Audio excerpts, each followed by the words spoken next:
വിദ്യാലയത്തിലേക്ക് astronaut miss Sunitha Williams എത്തിച്ചേർന്നിരുന്നു.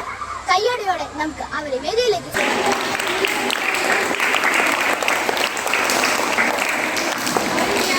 മാം, ഒരു ബഹിരാകാശ സഞ്ചാരിയാകാൻ താങ്കളെ പ്രേരിപ്പിച്ചത് എന്താണ്?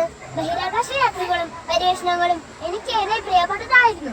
കോളേജിൽ പഠിക്കുന്ന കാലം മുതൽ ഞാനൊരു ആസ്ട്രോനട്ട് ആകണമെന്ന് ആഗ്രഹിച്ചു പഠിച്ചു. അങ്ങനെ ഇന്ന് എന്റെ ലക്ഷ്യത്തിലെത്തി. Thank you ma'am.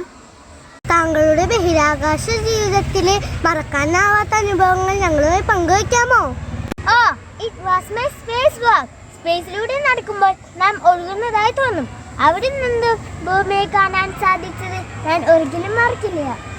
ബഹിരാകാശ ജീവിതത്തിൽ താങ്കൾ നേരിട്ട വെല്ലുവിളികൾ എന്തെല്ലാമായിരുന്നു? ഏറ്റവും വലിയ വെല്ലുവിളി ബഹിരാകാശത്ത് എങ്ങനെ നടക്കുമെന്ന് പഠിക്കുന്നതായിരുന്നു. മൈക്രോഗ്രാവിറ്റി ആയതുകൊണ്ട് ബാലൻസ് നഷ്ടപ്പെടും. കമ്മ്യൂണിക്കേഷൻ, ഫുഡ് തുടങ്ങിയവയെല്ലാം വെല്ലുവിളികൾ ആയിരുന്നു. ബഹിരാകാശ പര്യവേഷണം കൊണ്ട് എന്തെല്ലാം ഗുണങ്ങളാണ്? അറിവ് നേടുമ്പോൾ കൂടുതൽ അവസരങ്ങൾക്ക് വഴിയൊരുക്കുന്നു. സ്പേസിനെ പറ്റി പഠിക്കുമ്പോൾ വരും തലമുറയ്ക്ക് ശാസ്ത്രം, കാലാവസ്ഥ, തൊഴിലുകൾ, ഭൂഘടന തുടങ്ങിയവയിൽ ധാരാളം അറിവ് സമ്പാദിക്കാൻ കഴിയും. കുട്ടികളോട് നേരത്തിന് എന്താണ് പറയാനുള്ളത്? കുട്ടികളായി നിങ്ങൾ പഠനത്തിൽ നല്ല പോലെ ശ്രദ്ധിക്കണം. സ്പേസിൽ നിങ്ങൾക്കായി അവസരങ്ങൾ കാത്തിരിക്കുന്നു.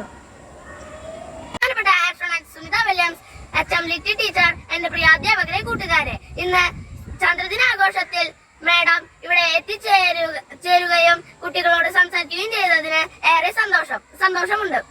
എന്റെ വിദ്യാലയത്തിന്റെ പേരിലും എന്റെ വ്യക്തിപരമായ പേരിലും ഞാൻ നന്ദി പറയുന്നു. Thank you.